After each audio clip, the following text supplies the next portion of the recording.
Hello, আপনাদের নাকি 3 BHK flat বিক্রি আছে? ওকে, নেব একটা। আবার টাকা পয়সা নিয়ে কথা বলছেন। আমি জিজ্ঞেস করেছি কত টাকা। টাকা পয়সার গরম আমাকে দেখাবেন না। আপনি জানেন আপনি কার সঙ্গে কথা বলছেন? তাহলে 3টে পার্কিং লাগবে। আরে 3টে গাড়ি তো কটা পার্কিং লাগবে? 3টে পার্কিং লাগবে, বাকি 2টো গাড়ি আমি কোথায় রাখবো? একটা পার্কিং এ কি করে হবে? হয়ে যাবে তো? ঠিক আছে, তাও এই বিষয়ে কথা বলার জন্য আমি যাচ্ছি সাইকেল নিয়ে। ফ্ল্যাট নেবো বলতে 10-15 বছর পর। হ্যাঁ, কার বাচ্চা? এই, গালাগালি দিচ্ছেন কেন আপনি? আপনি জানেন একটা ভবিষ্যতের কোটিপতির সঙ্গে কথা বলছেন আপনি? আপনার লজ্জা লাগে না ভবিষ্যতের কোটিপতির সাথে এইভাবে ব্যবহার করতে? আপনি জানেন আমি কে? 500 টাকা SIP করেছি। কত টাকা দাঁড়াবে জানেন?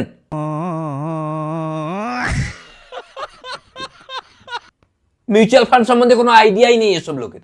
আসলে ব্যাপারটা কি বলতো, মানে ইন্ডাস্ট্রি তৈরি করার আমার প্রচন্ড ইচ্ছে, ইন্ডাস্ট্রিয়ালিস্ট হওয়ার। আমি দেখতে পাচ্ছি লাস্ট কয়েক দশক ধরে টাটার যে বাজারটা, টাটাকে টক্কর দিতে পারছে না কেউ। তো 10 বছর পর একজন আসছে কম্পিটিশনে। স্যারও কিছু বলবেন না, কেননা রতনে রতন চেনে। দেখ, SIP যে আমি 500তেই সীমাবদ্ধ রাখবো তা কিন্তু নয়, আস্তে আস্তে বাড়বে। বাড়তে বাড়তে ভাই এমন জায়গায় যাবে না 15 বছর পর, মানে তুই ভাবতেও পারছিস না। আমি কিছুটা টাকা তো বিজনেসে ইনভেস্ট করে দেবো, বাকি দিয়ে এই জায়গা জমি এগুলো সব কিনবো 10-15 বছর পর আর কি। তো এখন যদি কোনো জায়গা জমি কেনার থাকে কিনে নে, 10-15 বছর পর সুযোগ দেবো না। আচ্ছা ভাই, কি বলছিস শোন না, রোলস রয়েস যে গাড়িটা, ওটা মানে এখন থেকেই অর্ডার দিতে হবে না 15 বছর পর অর্ডার দিলেও পাবো? এই, সাবধানে কথা বলবি, তোর বংশ কিনে নেবো রে, মনে থাকে যেন। 500 টাকা SIP করে।